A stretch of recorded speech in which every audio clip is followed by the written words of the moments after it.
esenciales, benéficas, que constituyen de modo claro e inmediato un servicio cristiano, un apostolado.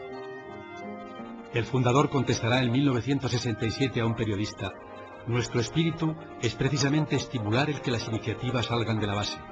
Y añadirá: como lógico resultado, tenemos un mosaico multicolor y variado de actividades, un mosaico organizadamente desorganizado.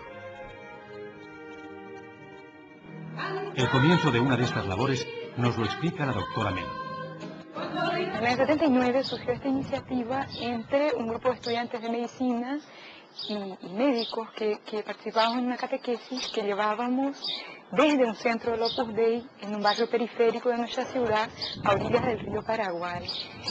Visitando esas familias nos dimos cuenta de las condiciones precarias en que vivían, la poca atención médica que tenían, y pensamos que podíamos con nuestra profesión hacer algo, y fue así que empezamos consiguiendo remedios de unos laboratorios, inicialmente en la casa de una paciente, de una señora del barrio que nos prestaba su cama, la sala de su casa era como una sala de espera y la farmacia.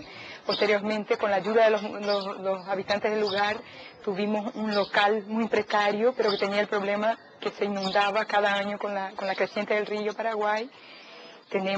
Disponemos para atender a esa gente, no solo de atención médica, de pediatría, ginecológica y clínica, sino también un laboratorio bastante bien equipado para nuestras necesidades básicas, un servicio de odontología. Siempre afirmó que el apostolado más importante del Opus Dei es el que cada miembro realiza con el testimonio de su vida y con su palabra en el trato diario con sus amigos y compañeros de profesión. No, con respecto a mi profesión, que es muy atípica, he tenido por la gracia de comprobar de que gracias a la intercesión de Monseñor Escrivá se ha podido lograr mucho en el apostolado con mis compañeros. Inclusive he conseguido muchas conversiones de compañeros míos que hacía años que no se confesaban y ahora sí, y ya muchos han mejorado muchísimo en su vida, en sus virtudes humanas. Mon travail d'orthophoniste consiste à aider les enfants qui ont des difficultés. Mi trabajo de ortofonista consiste en ayudar a niños que tienen dificultades para comunicarse.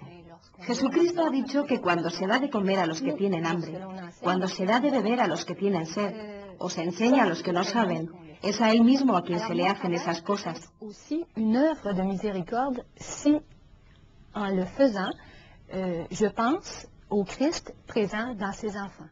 Mi trabajo puede ser también una obra de misericordia, si cuando lo hago pienso en Cristo presente en esos niños. Y será el mismo Cristo el que me pagará la parte que nadie me podrá pagar, enseñándome a hablar, enseñándome a hablarle a Él. Eso ha sido verdaderamente una inspiración para mi oración. A veces es la oración la que inspira el trabajo, pero en este caso ha sido el trabajo el que me ha ayudado en la oración. Aprendí cómo empezar a pedir cosas al Señor. Después he aprendido a contarle cosas, a hacerle preguntas, a escuchar también. Y, en fin, he aprendido a expresarle mis sentimientos. J'essaie d'écouter aussi. Et puis, j'ai appris enfin à lui exprimer mes sentiments. Con la gente que trabajo, gente del mundo de la construcción, tengo una gran oportunidad de hacer apostolado. Muchos están alejados de la iglesia y de los sacramentos, y de modo natural, durante la comida o cuando sea, nos sentamos y hablamos de su alma, un asunto del que nadie les habla. Y ya hay varios que han vuelto a los sacramentos y están más contentos. En 1962 comienza el Concilio Vaticano II, que San José María vive con intensidad. Así lo explica un testigo presencial.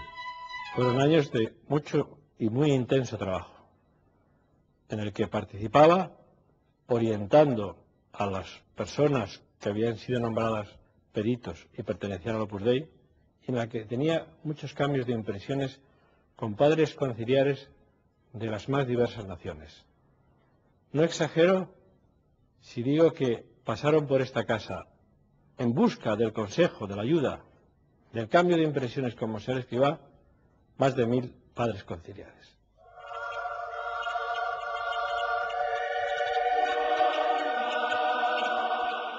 En 1970 comienza unas peregrinaciones a santuarios marianos para rezar a la Virgen por la Iglesia, el Papa y la labor de almas del Opus Dei.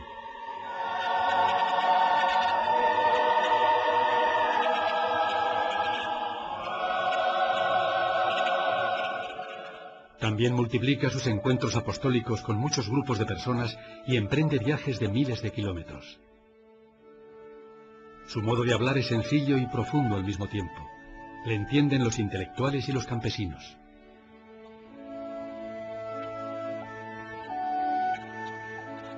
Padre, yo estoy casado y tengo 2 hijos. ¿Qué? Estoy casado y tengo 2 hijos. Una niña que se llama María Eva y otra Setefilla, como bien se lo... Yo soy el cocinero de la primera EFA que pusieron en España. Nosotros del campo no tenemos cordura ni estamos preparados como los que tienen carrera. Yo quiero que usted me dé la solución, a ver, para poder ser de lo que podéis, ¿qué tenemos que hacer?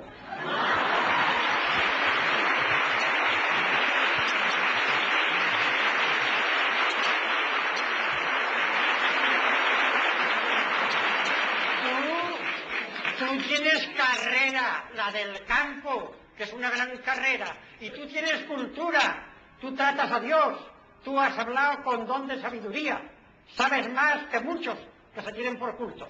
Dios te bendiga, hijo mío. Pero yo soy un trabajador que no soy capitalista. Y otro trabajador que no es capitalista.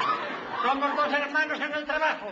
Que tengo que trabajar para darle de comer a mi mujer y a mis hijos. Y yo tengo que trabajar para dar alimento espiritual a un montón de miles de almas de todos los colores. ¡Pues viva el Padre!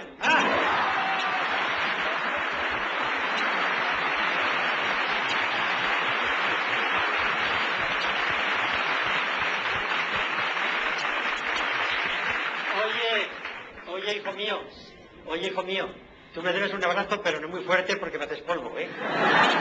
Luego me darás un abrazo. No te lo perdono. Y no digas a ningún lado que no tienes cultura. No se cansó nunca de predicar siempre lo mismo, el gran tema del amor de Dios. Cuando leéis el Santo Evangelio y veis que el Señor les habla con parábolas, ¿os acordáis de cuando poníais ejemplos a vuestros niños, a vuestros hijos pequeños? Yo me acuerdo de cuando, no sé si lo habréis hecho vosotros de niños, yo sí. Yo he sido un trasto como, vosotros a lo mejor no, pero yo sí. Y yo me escapaba a la cocina, me decían que no debía ir, pero había allí en la cocina 2 cosas buenas. Una cocinera que se llama María, que era muy buena, que sabía siempre el mismo cuento. Un cuento de ladrones, pero de ladrones simpáticos. Y además había unas patatas fritas colosales. Las 2 cosas las tenía yo vedadas. Oír el cuento, porque le decíamos, no, cuéntanos un cuento, no. Oye, María, cuéntanos el cuento. Sabíamos que ella no sabía otro. Lo sabía decir también, que siempre nos parecía nuevo. Y las palabras de Dios, hijas mías, son siempre palabras viejas y palabras nuevas. La Iglesia de Dios y los sacerdotes de Dios, desde hace 20 siglos predicamos lo mismo. Siempre había tratado de poner a las almas frente a Dios para que asumieran su responsabilidad. Padres de familia, solteros, sacerdotes, todas las personas que se acercaban a su apostolado. En su libro Camino, publicado en 1939, escribía: «Lo que a ti te maravilla, a mí me parece razonable. ¿Que te ha ido a buscar Dios en el ejercicio de tu profesión? Así buscó a los primeros, a Pedro, a Andrés, a Juan y a Santiago junto a las redes, a Mateo sentado en el banco de los recaudadores, y asómbrate, a Pablo en su afán de acabar con la semilla de los cristianos». Camino ha sobrepasado los 4 millones de ejemplares. Se ha editado en 41 idiomas y se ha convertido en un clásico de la literatura espiritual.